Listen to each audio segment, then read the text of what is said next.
Mirror, mirror. I got a shooter next to you. Will Caesar. I got a I'm fucked around and got comfortable. I got a shooter next to you. I ain't sending in the clip.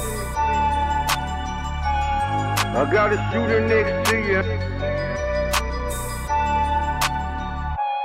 I got a shooter next to you, I ain't sending in the clip. Why you gossiping and gawking, acting feminine and shit? I see you running through your house, it's got me slipping, this is it. And got your head blown off by the women in it. May catch her breaking down a pistol as she riding on the dick. May catch her riding through the city on the money making list. May catch her out there with the squad, all her babies with the shit. Don't get your head blown off by the women in it. Hey, welcome to another episode of So I Was Just Minding My Business Right podcast. So I was just minding my business, right? Hey, I am your sober host, Romero Goodwin, Romero. and Black Men Don't Cheat. Before we get into today's episode, I want to acknowledge an additional listener. My mama says she want to start listening, and so she's going to be a constant surveyor of the information that I provide. But I won't be dissuaded. You know, we're going to have to get it how we get it. I already talked to her about it, you know. It is what it is. And and it's cool, though, because she's known me a tad bit longer than I've known me. So, you know, she gets it, man. It is what it is. I also want to acknowledge that I voted, even though I think that it is ridiculous and foolish. I gave my word, and black people won't want us to do so. And I'm staying on code with black people. So I just wanted to go ahead and tell you that I participated in the non-sensory foolishness. But we here now, right? So now, when I'm ranting and I'm raving about things, the voice that you're hearing ranting and raving is a voice that participated in the nonsense in which he is ranting and raving about.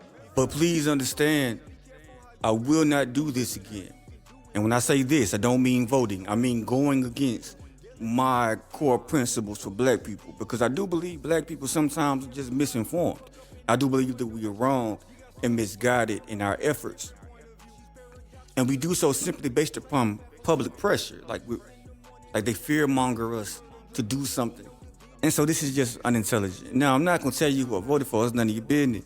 But the next time that anyone casts a ballot, it really has to be for something and not against something. You understand?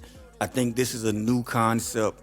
We didn't start saying this until recently, so I'm gonna try to give it some time for it to sink in. I'm gonna say it every day, or at least as often as you hear my voice, that it has to be proactive, not reactive. Okay? There's always going to be a reason. There's always going to be an issue. There's always going to be a something that's going to say, well, if you don't do this, thus.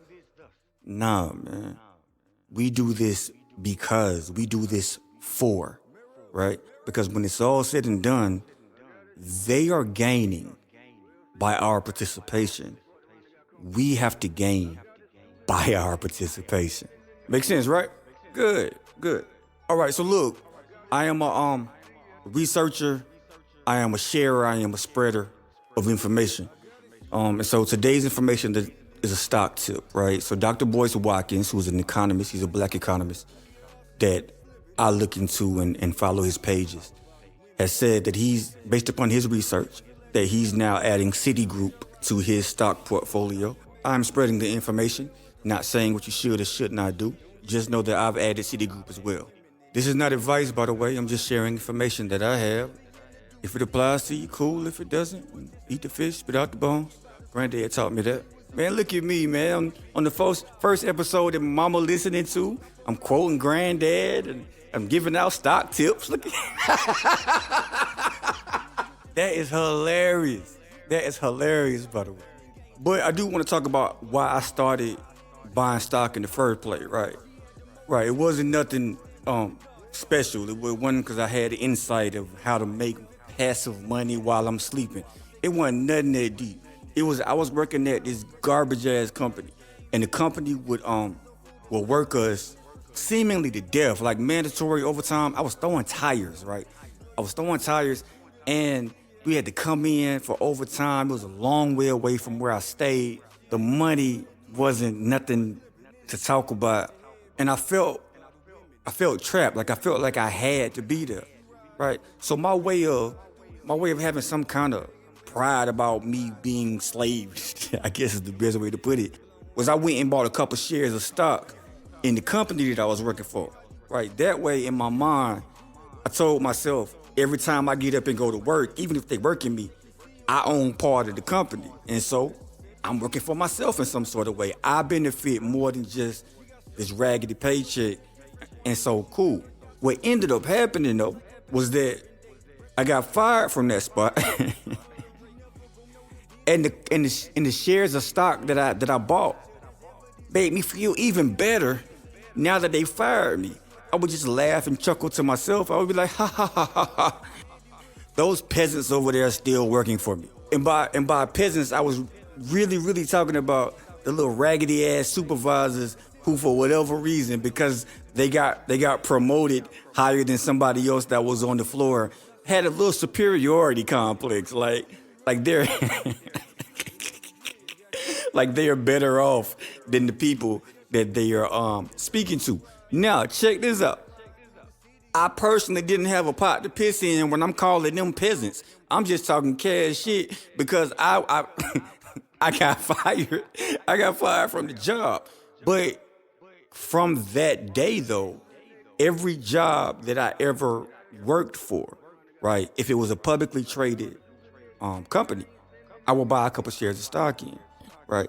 Because as long as you don't buy it through the company, once you get fired, quit, or you move on, you still own shares of that company. So you've already been aware of the practices, and you know that if they working you to death, then when they bring somebody else in that replaces you, they're gonna work them to death, and they're doing it all for the benefit of the company. Well, if you own shares of stock in that company, they're doing it all for the benefit of you as well. That's my mindset. I do that to this day, and now I'm just expanding on that. So what exactly is a stock? Good question. Stock is short for livestock. Don't ask me how I know. You know, I'm into these things. Livestock is property, ownership. Well, when you adapt that to companies, you take away live and just call it stock. So what a stock is it's a piece of a company, right? It's sold in stock certificates and it's broken down into shares. Now, the share is the number of stock certificates you would like to purchase of the company. For example, when you go buy stocks, right? They will ask you, how many shares of stock would you like to buy in this company? Right? All they're asking is, how many stock certificates would you like to purchase of this company? How many pieces of this company would you like to buy? Now, everything is digitized, so there's no longer stock certificates issued. There was a time where you would buy into a company, they would give you a stock certificate that showed that you owned this much stock in this company. That no longer exists. I'm just giving you the terminology that is now used. Now, speaking of terminology, there are only certain types of companies that you can buy stock in. Those companies are called publicly traded companies, right? There are some companies who are privately owned. That means they have not opened themselves up to receive money from the public, right? Now, I'm glad I said that. So, in the way stocks work is this. When you become a publicly traded company, you're inviting the general public to invest in your company, i.e. buy stock. The advantages for the company to open up themselves to public money is that they don't have to rely on private money, or they don't have to rely on private bank loans, which they have to pay back in interest and a lot of it in order to generate income to fund further advancements or to fund other projects that they may have that's going to make their company money. And you know the old saying, you need money to make money. So they use the public's money or the people who buy shares of stock in their company to then take that money, reinvest it, or do whatever they need to do to turn a profit. When you buy shares of stock, you become what's called a shareholder. This is important because in the United States of America, a business only obligation is to make a profit. A business's only obligation is to its shareholders. That's actually a law, right? This is how you can have businesses who downsize, who lay off workers, who do all that, who go overseas, right? They take their product overseas because it's cheaper. They don't have to pay $10 an hour, $12 an hour to Americans. They can pay 69 cents to workers in a different country because the business's sole obligation is to turn a profit for the people who have invested in that business, right? That's why a business exists. Please keep that in mind. Businesses are not ethical. They do not have moral obligations. Their sole existence is to make money, right? So when you become a shareholder, that business obligation is to make money for the people who have invested in it, i.e. now you, in whatever company you've chosen to invest. Now, private companies, they have no obligations to their shareholders because they have no shareholders. We're not publicly, right? They may have family members that invested in them.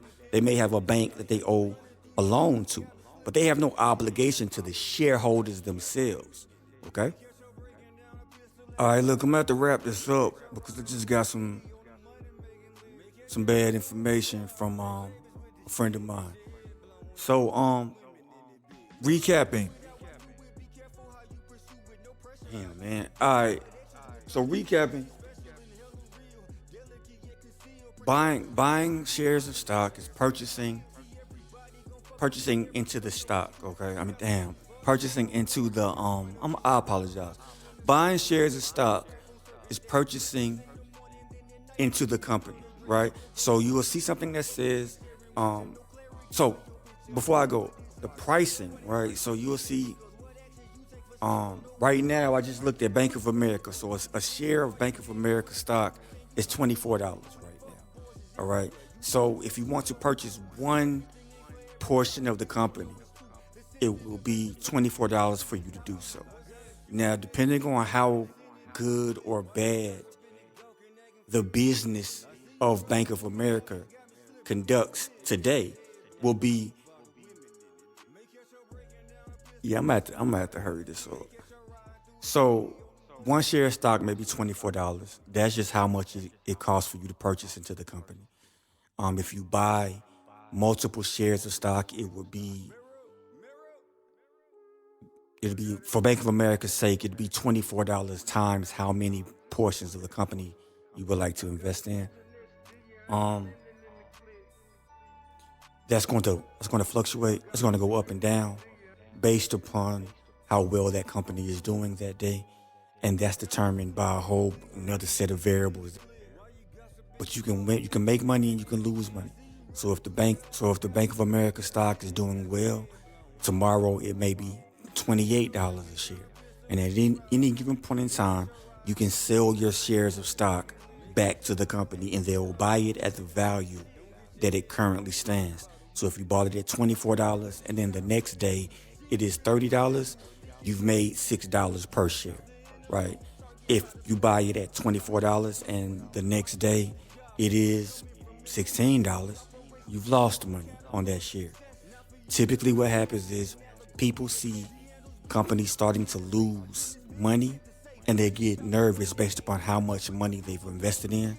So they start to sell because they don't want to lose all of their money. There is no law that says a company has to go bankrupt. So until the company goes bankrupt and no longer exists, your shares of that company are still valid, right? If the company loses all of its money and goes bankrupt, then there's no portion of the company that you are invested in because there's no longer a company. But as long as that company exists, your shares of stock in that company are valid, okay? So as people are selling their shares of stock, the value of the company is going to continually go down. What rich people do is when people are starting selling their shares of stock, that's when they start buying the shares of stock for that same company. The reason is that when everybody is selling, the value of the company is dropping, which means the price of a share of stock is also dropping. So whereas Bank of America may have been $26 a share, if everybody starts selling their stock, it may drop down to $2 a share. At $2 a share, if I'm spending $24, where I could only buy one share, $24, now I can buy 12 shares with that same $24 if the price of that share is $2. You understand? Rich people take a whole bunch of money and buy a whole bunch of shares of stock while the value of that stock is real low. All right. And then just by definition of all this money going back into the company, the prices of the shares increase. People view prices of the shares of stock increasing as that the company has rebounded, and now they too want to be a part of a rebounding company. They start buying back into the company. The prices of your shares increase. The value of the shares that you purchased, maybe at $2, are now worth $30. And now you can sell if you want to, or you can keep investing in the company. That's all I got right now, man. I really, really apologize for the difference of energy and tone and the sporadic behavior that just occurred. But I appreciate y'all. I gotta ride. So I was just minding my business, right? Mirror.